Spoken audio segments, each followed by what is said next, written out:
Do you oftentimes say, oh, I'm sure everything was not that terrible. Look at it from a good side. Oh yes, I know 100% how you are feeling right now. And you think you're a good friend? Wrong. Hello everyone, my name is Lumi, and before we start, I want to thank every single person that watched my previous video.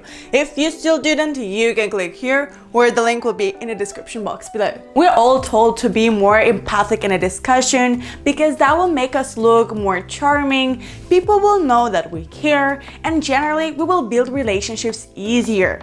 Which is kind of right, but sometimes when you try to make things better, you literally make them worse. A good example for that could be empathy blockers. And in a nutshell, empathy blockers are words or phrases that are said with a good intention to either support or protect a person. Sounds like a nice thing to do, right? No, really. No. Today we'll look at 7 empathy blockers that we all use and are okay only either if they're asked for, only if the person already is calmed down, or are not okay at all. First, downplaying. And an example for that could be, oh dear, I'm sure everything was not that bad. You're definitely overthinking it again. And while you, the best friend in the world, expect the other person to tell you, oh yeah, you're right, you're so right. I almost died in a car accident, but yeah, it's not that bad. I overthink that. You'll get in return a, what the hell are you talking about? This is so serious to me. Second, one-upping. And it usually sounds like, oh yes.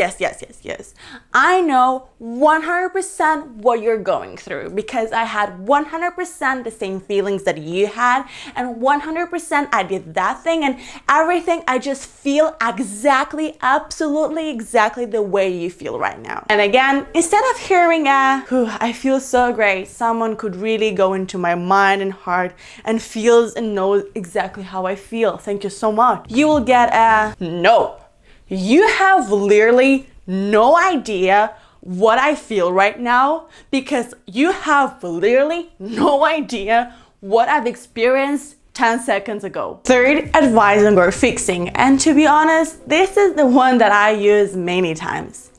Way too many times. And it usually sounds like, okay, but what will you do next? Or, okay, let me think.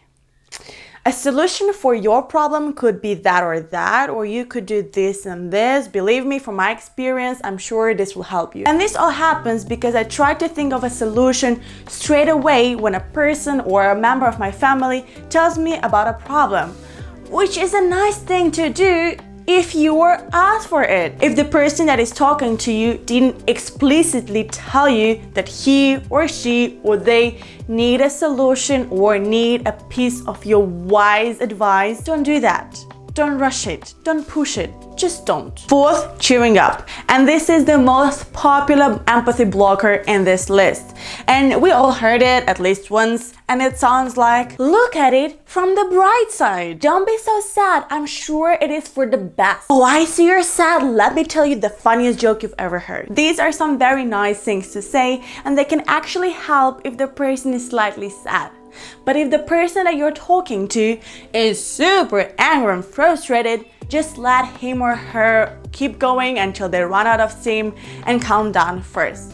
Only then you can start talking to them, cheering them up, and so on. Fifth, analyzing. This empathy blocker is similar to advising or fixing, but instead of concentrating on the solution, you concentrate on the problem by saying, so based on my thinking and experience, you got into this situation and you've got this problem, either because you were late yesterday, or because today is Tuesday, or because Earth is the 3rd planet in the solar system. Same as for fixing, your opinion and your valuable expertise are needed only if the person told you that he or she needed it. If he or she didn't, Sixth, consoling. And this one is very short and standard because it usually contains phrases like, well, it is what it is. At least you tried. Could be worse. This empathy blocker is so general and it's usually used not even to show care, but to fill in the awkward silence. And that's the reason why this empathy blocker is one of the most annoying ones. 7th, discounting. Same as downplaying or cheering up, the aim of this empathy blocker is to support the person by lowering down the importance of the event. And you can usually recognize it in the phrases, oh come on, you should be glad you even got this opportunity. Well, you could be thankful you at least got this job. Write me in the comments which empathy blockers do you use the most, because let's be honest, we all do. And remember that not all the phrases that you've heard in this video are generally terrible. Some of them are actually nice and helpful. Yeah, remember that. Some empathy blockers like advising and fixing and analyzing are good only if the person actually asked for them. Others like downplaying, cheering up, and discounting are good only if the person doesn't have this intense emotional connection to the situation anymore. And the others like consoling and one-upping are bad. Just avoid them.